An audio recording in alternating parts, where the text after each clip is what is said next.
Tactical urbanism can go by many different names: guerrilla urbanism, pop-up urbanism, DIY urbanism, and in short, it is a low-cost temporary solution to better suit the built environment, and it is used to help create spaces that promote community. In its purest form, it is a citizen-led effort taken up by the community to solve a local issue important to them, but it can be used by a local government as well. In the book Tactical Urbanism, Short-Term Action, Long-Term Change, the principles of tactical urbanism are defined as the following.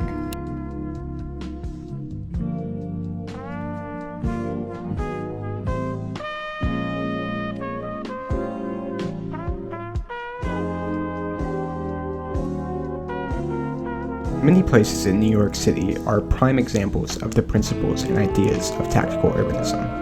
But the city as a whole's journey to becoming embracers of new urbanist principles is not a straight, direct line. New York at the start of the 20th century was your typical urban hellscape. You need only open up The Jungle by Upton Sinclair or anything by Charles Dickens to get the idea of the conditions that the majority of people lived in. But in 1916, New York City established the nation's first set of zoning policies, and soon after, the first set of building codes to better form the urban fabric. These new age ideas fueled the growing city to become the thriving metropolis we know today. But these ideas brought with them a dark side that would soon reveal itself.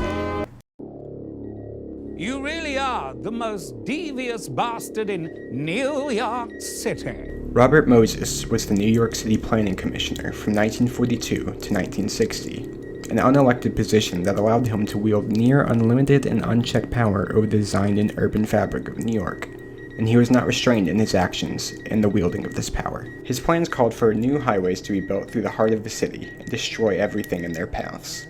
These projects almost always tore through low-income black and brown neighborhoods, either destroying them outright or splitting them in half. Bobby Moses planned with little thought to move these disrupted communities across the city to new high-rise public housing on the coast. These projects, as they would later come to be known, would fall into squalor and disrepair due to the neglect of the city and the prioritization of other projects and organizations. New York, with its new infrastructure, was attempting to become the model city of tomorrow through its new hyper-modern infrastructure that took shape in its new superhighways and skyscrapers, public housing developments using the Tower in the Park model of housing. In a very short time, this city began developing cracks all over, and the city began trying to duct tape over them, but as time passed, more and more cracks built up and could only hold for so long.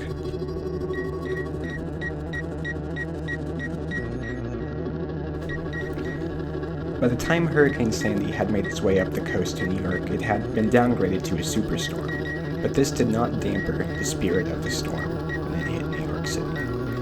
It hit the city like a pile of bricks. The city was completely lost. It had never had an event like this before, and officials and citizens alike were completely unprepared for it.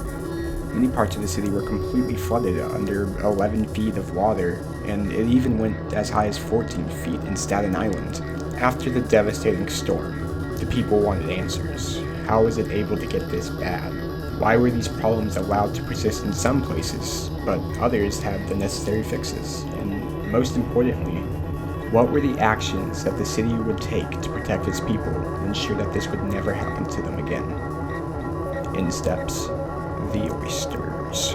Oysters in New York have a long history, but in short, there used to be a lot of oysters. Then Europeans arrived, and now there are a lot fewer. The loss of these oysters was devastating to the local ecology and ecosystems of the waterways. Oysters placed in the reefs was not only a beneficial source of food and trade, but the oysters also acted as natural filtrates of the water, something that the rivers and bays surrounding New York are in desperate need of now more than ever. And crucially for New York now, when the oysters were allowed to thrive, they amassed and joined together. They formed the foundations for reefs, and these reefs can be brought back and engineered and used strategically to act as natural barriers that will dampen incoming waves, reducing storm surge, and even reducing coastline erosion, destroying the momentum of the waves before they can hit the infrastructure on the other side. And as green infrastructure, they can keep growing, unlike the gray infrastructure that would, after time, would need to be rebuilt, repaired, or completely replaced because it no longer was adequate for the sea level. In the time following Hurricane Sandy, New York has returned and it's stronger than ever. or I should say parts of New York, you need look no further than the reclamation of Times Square. Ad capital of the world, it's a heroic victory for the pedestrian of New York. Or, more realistically, the tourist visiting New York. But look at the sidewalks, boldly conquered by the restaurants, stretching from door to curb, they stake their flag. Some even push into the streets themselves, claiming parking spots as the newest front in their war of conquest. This has led to a boom in tactical urbanism projects all over the city, but I can't help but notice they all share one thing in common. These efforts are not being led by local people to better their communities, to help uplift other locals and build a community through a free and open public space for all. These projects are being done purely out of a desire for profit and this new trendy idea. And if we're not careful, when the trend goes away, so will all this temporary work. Guerrilla urbanism was born from the actions of the politically voiceless, taking matters into their own hands and improving their material conditions, which those above deemed not to be a priority. These people said to hell with them. But now, it seems like tactical urbanism is only approved if it's sponsored by Coca-Cola and JP Morgan.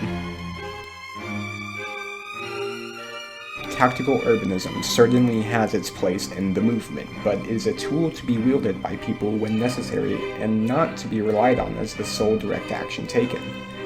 It is the means and not the end. Urbanists need to take action to ensure that these projects are not used as an appeasement from those higher up to preserve the status quo, but rather that these projects are the thin end of the wedge that will be used to create real, meaningful, and long-lasting change.